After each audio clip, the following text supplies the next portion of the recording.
I have a dream, that's all I need. I'll make it happen with some work and belief. Know what I want, so I'll take it on. I've made mistakes, but mistakes make you strong. Hey, what's up, you guys? Welcome back to Hounds to Heroes. Today, I have Jessica and Honey, the service horse, with us today doing the interview. So here's a little bit of information about them. So today we have Jessica with her service horse, Honey. Jessica is a full-time trainer with Procyon Training and a part-time equine folding assistant. She's had a lifetime experience with animals and 11 years of professionally training service animals. Her and her partner have trained over hundreds of dogs and a handful of miniature horses together. Their business works closely with 4 local rescues to assist dogs who may be good candidates for service work. They also work closely with local rescues to rehab dogs with behavioral issues and fear response and prepare them for adoption. Honey is an American mini horse who is trained in mobility, medical alert. She is fully trained and has been working for 11 years.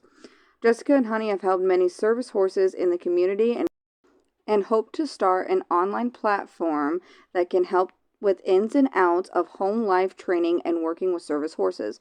Jessica and Honey have spoke to local news anchors, have been on episodes of Call of Duty for Animals, Animal Planet, Canada, also known as Tales of Valors on CBS and CW, have been invited to flown out to New York to be on the Dr. Oz show as well. The most recent thing they have done is helped Northern East ADA centers with creating an informational video presentation about service horses as well. Let's get started in this interview, shall we? Is when you're out in public, do you get more attention due to the fact that you have a mini horse than, for instance, my dog? We get stopped pretty much every single time we're out, but is it more like every 2 seconds you're getting stopped or anything like that? Oh, 1,000% yes. That is the biggest downfall to having a miniature horse as a service animal, is just the sheer amount of attention. And I have kind of figured a few ways of kind of making it a little bit better.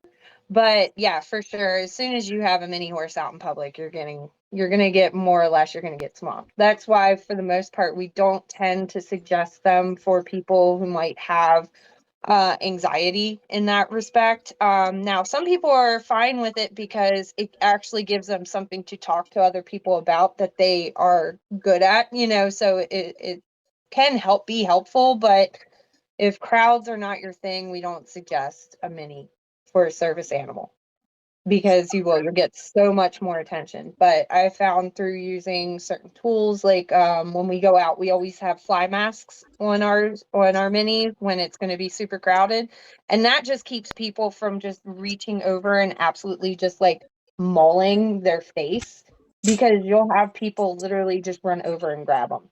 And it's like, hey, stop it.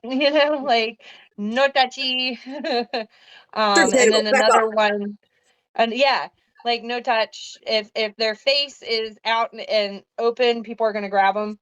If the fly mask is on, people tend to hesitate a little bit more, because most people don't know what the fly mask is to begin with. And number 2, they want to touch the horse and not the mask. So that's one of the tools that we use. Another one is I have a couple of my videos on TikTok that shows it. We like to keep dressage whips with us. And whereas we use the whip to communicate with the horse different things to do, because then you don't have to like bend over and reach as far to cue them.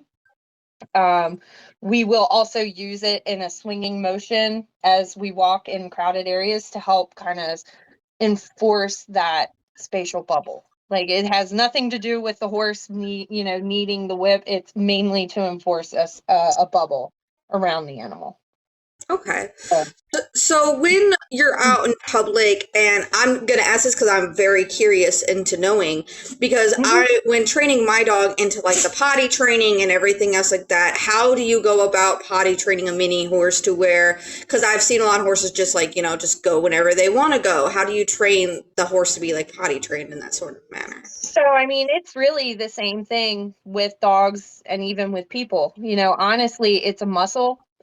Being able to go potty in general and not just go, so it's a muscle that they have the ability to control. It's just most people, and like 99% of horses, they don't ever have to control that muscle. So nobody has ever taken the time to be like, hey, look, if you control this muscle, then this is kind of like what we need to have happen, So it's just the same way with potty training a dog or even a toddler. You take them to the appropriate place.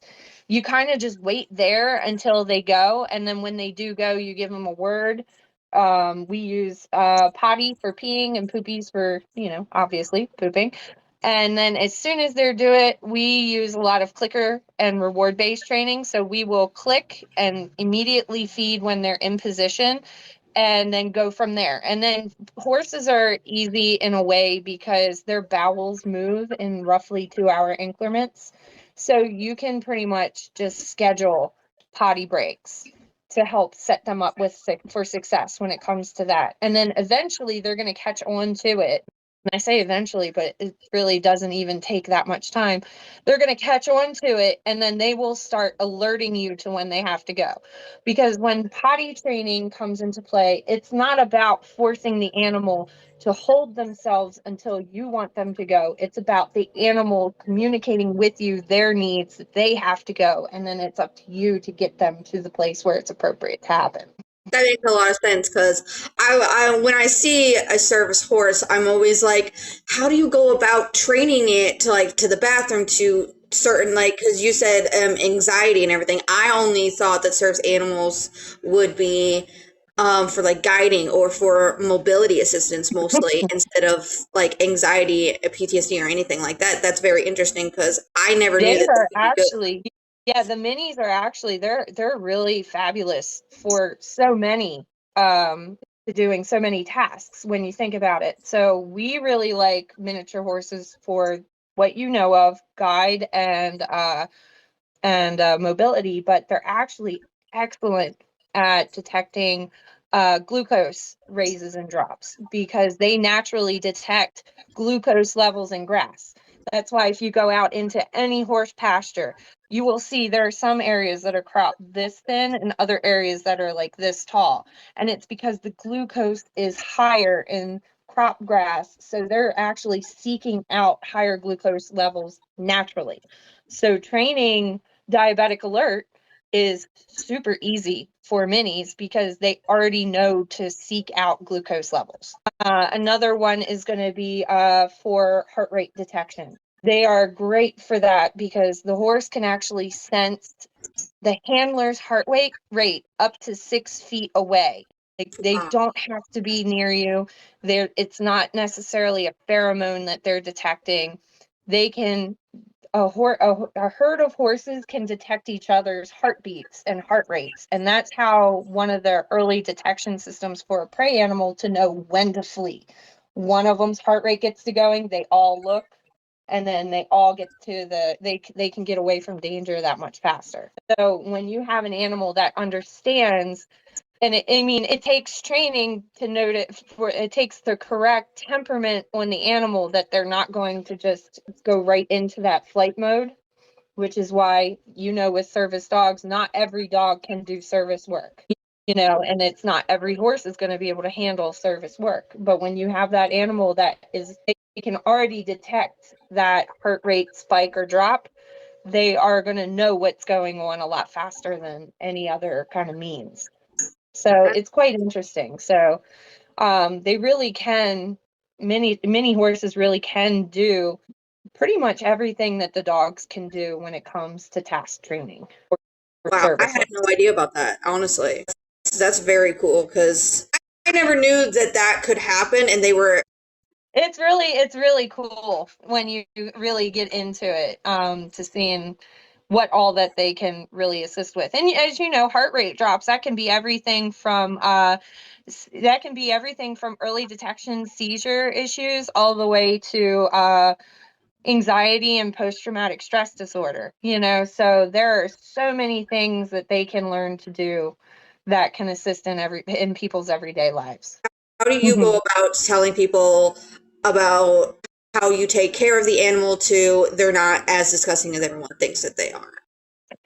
Well, that really falls on the handler when it comes to this. Now, I choose myself to be able to try and keep my service horses as close to kind of like their natural habits and their basic needs as possible.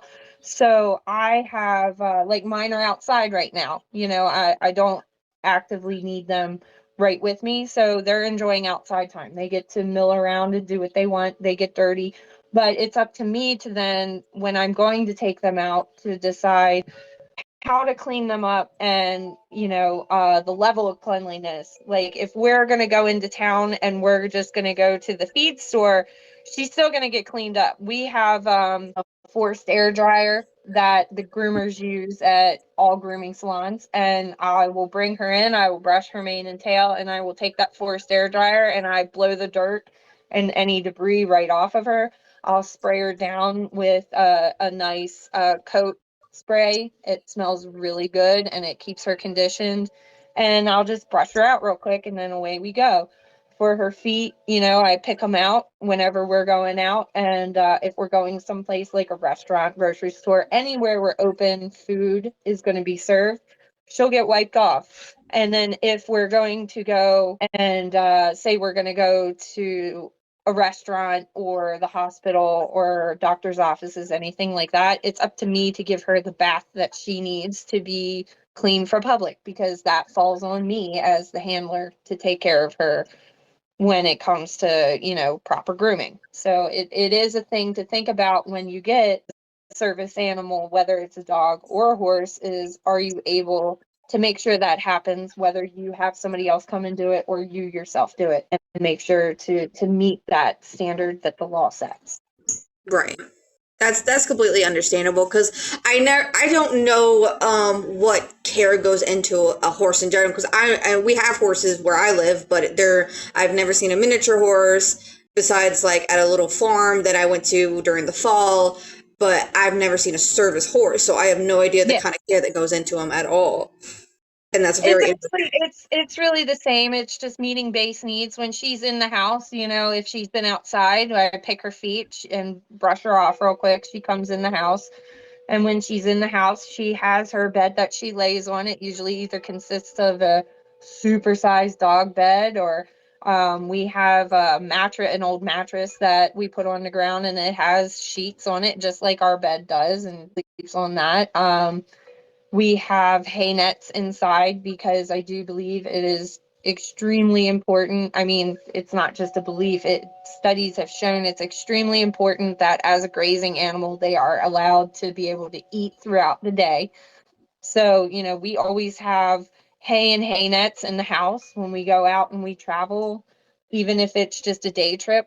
My minis have always worn a pack, whether it's a backpack or saddlebags, and they carry their own necessities in that bag. So like there's always hay pellets in there. In my car, I don't care. I have a hay net in my car, so there's loose hay in the car. It's not loose, it's in a net, but it's long stem hay. And we just the care is kind of the same. In the house, we have a big litter pan set up. It's basically a kiddie pool, because through the night, again, you can't expect a horse to hold themselves throughout the night. It's just not physically, it's not good for them physically. They need to be able to keep their gut moving to be healthy. So she uses a litter pan at night. She'll pee and poop in that. Every morning I get up and I scoop it, just like a big litter pan for a cat. And she doesn't live in that. She literally walks in, does her business, then goes out, goes to either her hay or her bed and lays down and does her. She takes care kind of herself. Which that is awesome, because that's very interesting. When you get somebody that wants a service horse at all for any needs necessary, because I've known people that want service horses because they're allergic to dogs, and it's a lot easier for their medical issues to have a service horse around. How do you go about telling them the needs and just explaining to them in general, this is what you need? And do people need to have like a big house? Are they able to able to live in an apartment with these animals? What's the living situations that you recommend for people? I personally recommend a house setting. Can they live in an apartment? Yes. However, I think to meet the base needs of a horse, it's best to have a house where you can have a yard. Uh, Again, because you really have to consider the animal's needs as well. Horses are, when it comes to doing service work, it's perfect because they really are designed to keep moving all day. So an active person is great for a service horse as well. But you want to be able to meet that movement requirement. So if you can't do it by going out with your day-to-day life, you really want to give them somewhere that they can go and move around. I do know of a couple of people who have lived in apartments, and they did have like a dog area that they were able to take the minis in to be able to exercise and things like that. But yeah, we always say, I always highly recommend having a house. Not that it can't be done, like I said, in an apartment, but somewhere with a yard where they can have an area set up. I follow what's called Paddock Paradise. So our yard, if you think about, a square, our yard is set up with a secondary fence on the inside along with the outside. So then I set up hay feeding stations throughout that run, is what I call it. And that makes sure that they keep moving to help with their exercise. And it takes a little bit more off of my plate on kind of like I don't have to go out and lunge them to make sure that they're getting their exercise. If they're outside and they're milling around, they're getting exercise themselves by walking from place to place to place. Right. They move from their resources. They move from their water to their different hay piles, to the salt lick, to their shelter, to their favorite spot to lay down, and even just to play. But in the house, we do the same sort of thing. So, like, her litter pan is usually set up in my walk-in closet. And I do have a baby gate up there, although she doesn't need it. I put the baby gate up there to keep, because we also have dogs. We have a lot of dogs, and it just gives her a place away from the dogs to kind of chill. But then at night, when everybody's all settled down, the gate gets open. She has her hay and litter pan in the closet because it's easiest to clean up after that. And then her bed is actually like away in the middle of our room. So she leaves that area to go lay down. And then the water bowl is in our bathroom. So again, she leaves that area if she wants to go get water, so she can really choose where she wants to go. Okay. And then, but she still has full blown access to me, and I have access to her throughout the night as well. Oh, that's awesome. Yeah. So, when out in public, have you experienced any real service dogs or fake service dogs, and how have they reacted to the service horse, and how do you get your service horse to non-react to them? I don't have to worry about mine. She doesn't care. She won't care one way or the other. She doesn't want them in her face is the big thing, and that's my job to mitigate. Like, I'm not going to let somebody else bring their dog up to my service animal. I wouldn't let them do it with my service dog either. I'd be like, you need to back off, please. Right. Like, I appreciate that you want to see her, but please keep your distance. Mainly for the safety of my animal. I know how she will react. I don't know how anybody else's animal will react. So my best bet is just not having that interaction at all. If the dogs are barking at her, she does not care. It was one of the big things that goes into training for any of the service horses and even our service dogs. It's just, look at me. Doesn't matter. It's over there. We're over here. And we just kind of keep on keeping on. The worst one we had is a dog getting loose from its handler. That was a service dog, which you could tell because it was acting up before it even saw my service horse. And that was down to me again to keep my animal as safe as I could with the circumstance, which included me body blocking that other dog from getting to my horse. So I've been lucky in not having a lot of really bad experiences with that. So I think in general, just I'm very wary about other people and their animals and how they're going to interact and making sure that there is that buffer. that buffer zone. Right. And that's very interesting because I didn't think that horses really cared about like the dogs or anything in general, but I never knew if they would still like kind of like look and see what's going on, or if even like a real service dog handler came up to you and said, "Hey, I want to desensitize my dog to this and everything. Is it okay if we stand next to you or something like that?" How would you go about that? Because I've had a lot Oh of yeah. people had a lot of people do that to me where they're like, "Hey, I need to desensitize my dog to other dogs because they haven't really been around other service dogs. Do you mind if Yeah. we stand next to you or walk with you for a few minutes?" And I'm like, "Yeah, sure, I guess that's fine." Yeah, that I wouldn't mind that as long as there is a safe and respectful distance kept. I have no problem with any of that. I would be happy to help people when it comes to that. But that's also, it's kind of my bread and butter when it comes to things too, is being trainers. We're really accustomed to that. But I would say for anybody out there that might not be as confident or anything like that, it would just be try and keep as much distance as possible to give yourself that buffer. But yeah, me and Honey is so accustomed to this type of work too. And even Bonita now with her training, she just doesn't care. And my job is to really focus on my animal, and then if somebody else is training around me, like I will keep an eye on their animal, but my job is in how my animal reacts and their job is on how their animal reacts. Right. And that makes a lot of sense too. So when I've in the beginning you said that you haven't been denied anywhere. Do you have any advice for any people that has a Oh, service horse? I have been denied. Oh, you Yeah, have. I have definitely had people. All right, I've had attempted denials. We'll put it that way.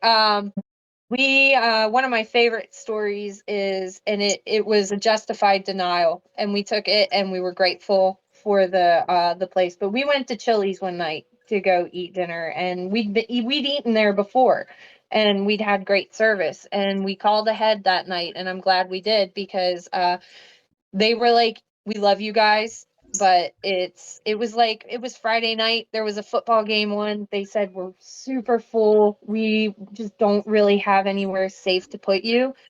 And in that respect, we went, "Yeah, thank you so much." We went somewhere else and ate, had a good night, So for the safety of the other patrons, along with us and the service animal and their staff, you know, we were denied there. I mean, it was a mutual, it Right. wasn't as much a denial as a mutual decision. Like, yeah, it might not be the best place tonight.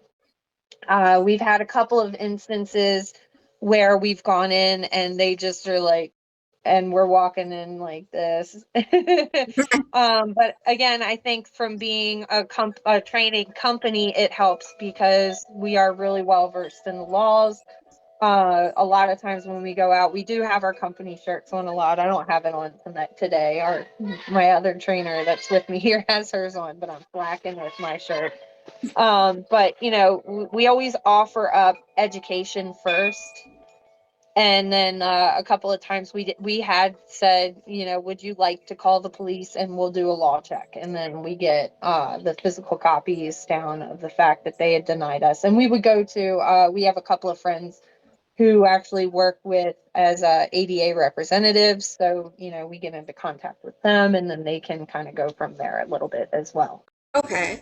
So, what is your advice to people with a service horse when they go about, like anywhere in the state? Like, for instance, if I had a service horse and I went out with them and I was being denied access, what would your advice be to them? And we actually do this with anybody that we are training service dogs or service horses to. We will take them with us on outings as practice with their animals, and we will put them kind of in front, and we'll call the business ahead and be like, "Hey, we're coming. We need you to deny access so that they can practice what to do and say." So that we do kind of a little mock setup for that as well. The big thing to do is to not get upset, not get angry. Of course, don't get belligerent or anything along those lines. You want to kind of go with it, because what's going to be the biggest thing for you is going to be staying calm, getting your kind of getting the proof of what's going on. So whenever we get somebody that's adamant about denying us access, like I said, we call 911 and we have a wall check done.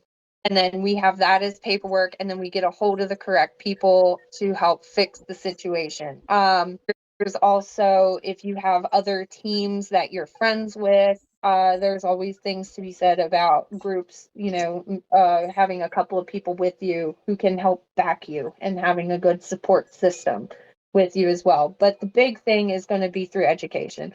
Most people, they just don't really understand. They get the stuff from what is it called? Health department. The health department saying that you can't have this here, and that's all they know. So having the information from ADA kind of with you is helpful. The frequently asked questions is a lot of help. And then again, like I said, just staying calm, trying to be educational. And then if they ask you to leave, and then go from there, and try and not let it get you down. Just kind of keep on going, but just keep yourself cool.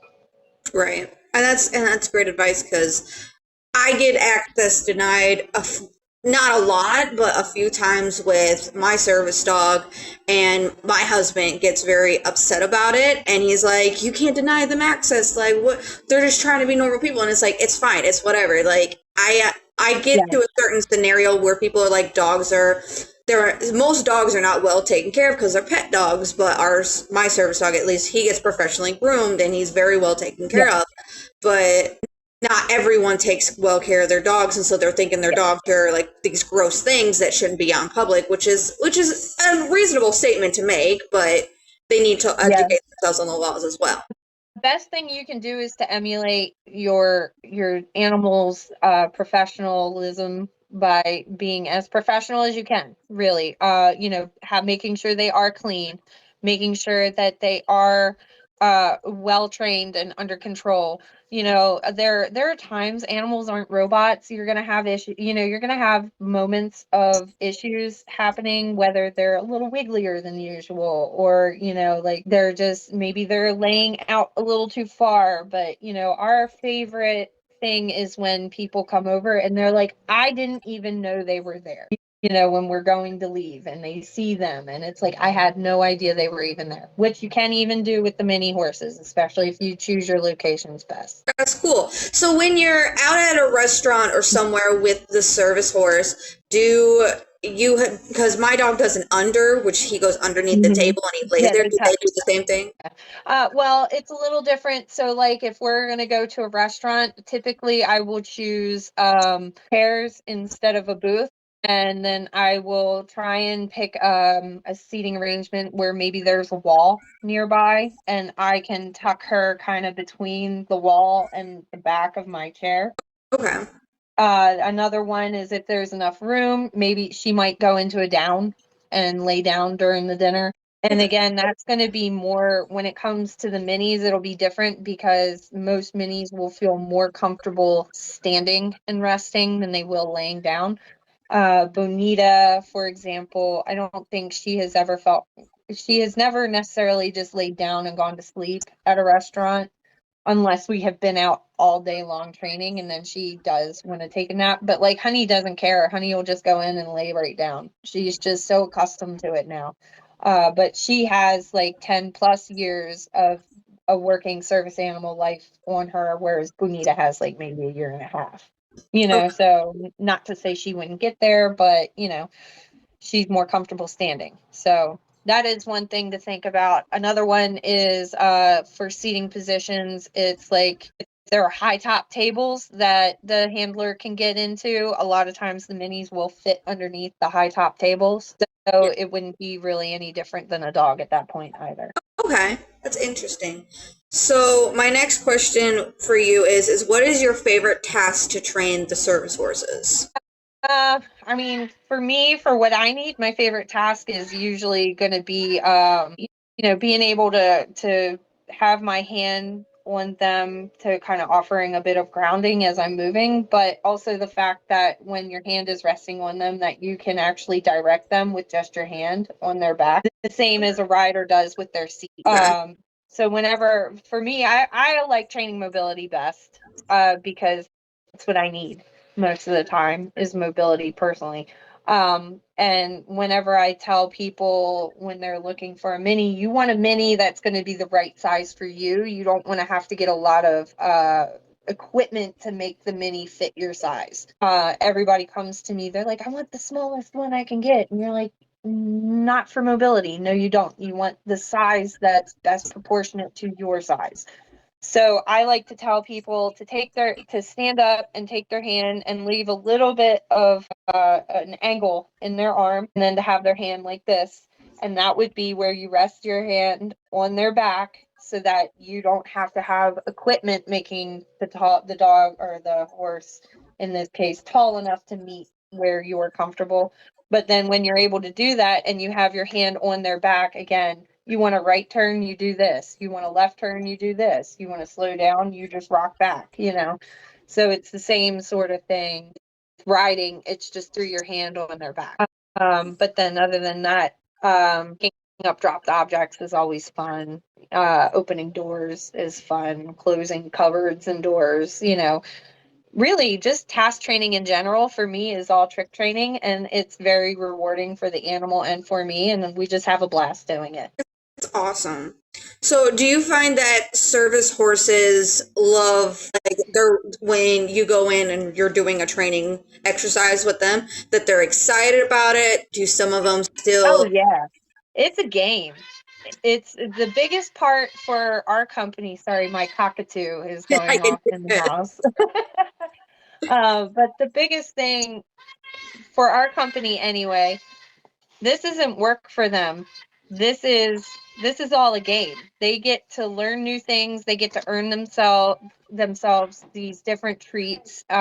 We also have kind of like a treat ladder, if you will, of just kind of basic treats all the way up to like high value treats. So we switch it up for them to be able to earn their favorite treats for doing like maybe harder things that they don't know yet, or really things that they might be unsure around. They get a higher value treat, and it then becomes rewarding and exciting for them.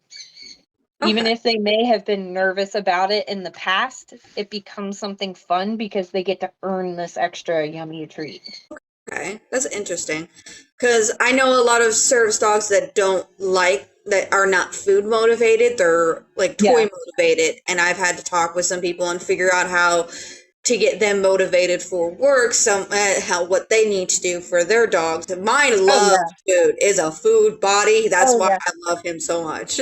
Well, and the fun thing about horses is because of their digestion, because they have to keep eating throughout the day, horses are always food motivated. They are always food motivated, because they're always hungry because their track has to keep moving. Whereas the dog gets fed meals and then gets treats on top of it, though you're able to really use that horse's meals as part of the training kind of experience. I mean, they have their base hay that they get all the time, but then when we go out and we go train, we have alfalfa pellets, timothy pellets, all the way up to the super yummy cookies, which we call them the pooping cookies, because if you go poop, you get this very specific cookie when you go poop in the right place when we're beginning training. But they're called German horse muffins, and they've got oats and beet pulp and a lot of molasses, and it's like candy. Okay. Love it. But yeah, the horses are super easy. They're always very much willing to work for food. That's actually awesome. So what is the hardest task you've had to train one of your service horses? Um, Trying to think. It's not hard to train, but it's hard for them, I think, a lot of times is the laying down, because again, they are a prey animal. So laying down and doing a down stay is very much against their kind of natural self-preservation. So some of them have a harder time doing that because their basic instincts are like, no, we need to be up and standing, even if it's not an actual flight response. They just don't want to stay laying down. And I say that that's the hardest because, again, we're not forcing them, we're not going to force them onto the ground. We really want it to become a pleasant experience for them, so it's all reward based when we're doing that, so that would probably be the biggest one. But I mean, when you get the right horse that that is good for that type of work, it's usually pretty fun and easy a lot of times. Okay. But again, it's about choosing the right animal. If the animal can't handle it or doesn't want to do it, then that animal should not be forced to do it. Right. Which is understandable completely. Yeah. So, what is the worst thing about having a service horse is? The added attention from everybody else. Because Okay. you're just trying to go out and do your thing, and you will be stopped every trip. You will be stopped multiple times, or you'll hear everybody does it, and it drives me nuts. Oh my God, look at that big dog, and I'm like, yeah, look at her. Different species, people, different species. Yeah, we hear that all the time. Or you get the oh, can I ride it? And I was like, absolutely not. Like, you're not funny. It's not cute, no. Right. Yeah, I think that's the big one. You'll get people with disgust who are like, ew, that's disgusting how you have that animal in here. But there's people I just ignore. I'm like, why is your life so bad that this is what you focus on? Like, don't look at us. That's how you can deal with it. Just don't look over here. Then poof, we're not here.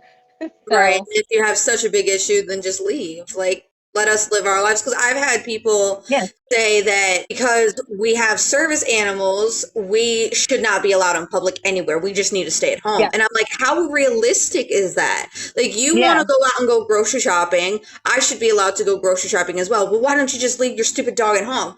What people don't understand is that most of these dogs are wheelchair. For me, I have seizures, so he alerts to my seizures. He helps me come out of them, and if I'm in one too long, he will bark to let people know, hey, my handler yeah, needs help.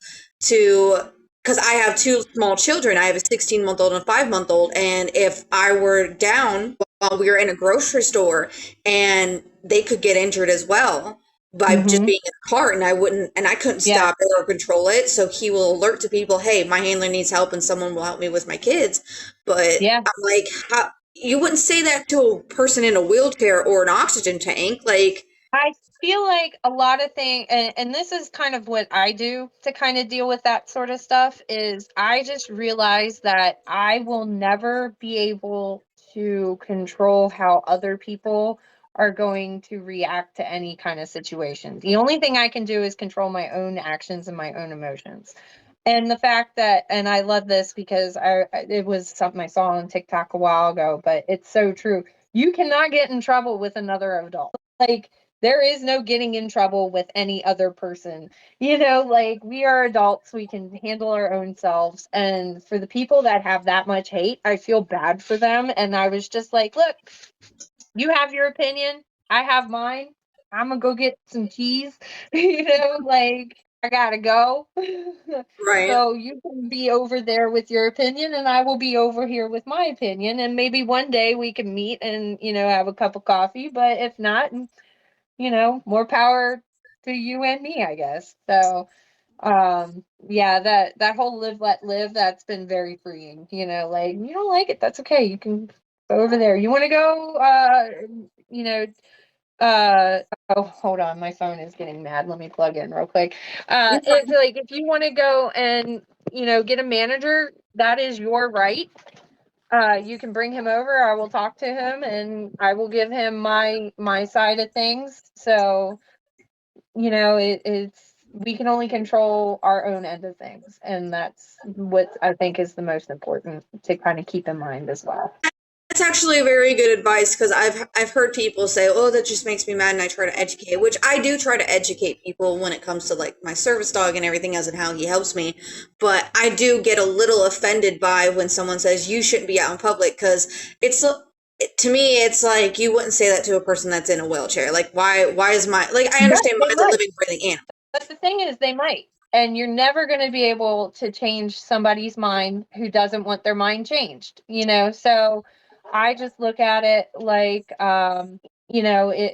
it's one of those things where, is it worth my time and emotional investment to get into this? Because the answer is 9 times out of 10, it's really not, and you're not going to have the ability to change somebody's mind in that sort of a setting anyway. So it's like, I will educate. I will put a little bit of my effort into it, but I'm not going to get upset or obsess over anything at the same time. But I will not let anybody just walk all over me. But I'm also I'm not gonna start a fight that's not gonna end in any kind of anything helpful. I can understand that. That Yeah. that does make kind of sense because at the same time as they're usually strangers who we have no idea and we'll probably never see again and everything. So I do see your way of dealing with it as well as better than a lot of people have dealt with it, because I know a lot of people will go fake spot, and I don't mind people that do it, but I'm also like, why would you put your animal in a situation where they're gonna get hurt? And that's just Yeah. how it's gonna end. And I'm so live, let live. Like, if you're not bothering me, I don't care, like, I have nothing to prove to anybody else. I want what's best for me and my animals upmost, foremost. I don't care what you're doing with Fluffy, just don't let it involve me and my animals. So I'm not going to go out and look for a fight, but if you bring a fight to me, like, I'm going to stand up for my right. And the other people are going to be the ones looking like the fool, So I'm not going to invest. Dump truck. I'm not going to invest my energy and time into people who are miserable when it comes to that. True. So my last question for you is what does having a service horse mean to you, and how has it advanced and helped your life out, especially with training other service animals? So, I mean, I think for all of us, it's helped me because I am more independent. I can go out by myself, and I know that even if I fall, and I don't have to crawl across the floor, I'm going to have the animal there to help me get up. And I feel like that's going to be the same thing that every handler says about their service animal, is just the freedom that having them gives them back. For me, I grew up with horses, so having the horse made sense for me because I've always had them around. Currently I live on just a little quarter of an acre lot and like a 3-bedroom, 2-bath house, so it's not like we have a big place, but, through kind of educating myself on everything that makes it best for the animals, they're able to live here and, really be well taken care of and enriched. And, we get to learn a lot with each little mini that comes through and gets training as well. It just makes me a better trainer, and it helps me learn how to do things that I might not have done previously. And I find it super rewarding to be able to have an animal that is able to figure out that this is fun, and they get a lifelong partner, and then the people who are taking them also get that lifelong partnership, and are able to really lead fulfilled lives and do things that they may not have been able to do before, and even meet people. I've met so many really cool people through having, a service horse who I may not have met otherwise. So it's been a blast. I mean, we had the people come down from Animal Planet Canada, and I got to meet with them. I went on to the Dr. Oz show with Honey and met him and found out he's actually a pretty cool dude. I didn't really have much of an opinion of him beforehand, but I met him and I was like, yeah, this guy's kind of cool. So I mean, it opens a lot of doors in having, a service animal opens a lot of doors and being able to live your life to the fullest, and then having a mini horse kind of just catapults it. That's actually quite cool because I would never think that that would happen, because I've seen. How do you get them on a plane though? Because I've seen a Same service way. horse on a plane, but Yeah. Same way they flew us from Orlando into New York City, and they flew us economy, and we bought the whole row. Well, they bought the whole row because they were like, well, we'll get these 2 seats. I was like, no, if you want us to come, you have to buy the whole row because that's what we would do.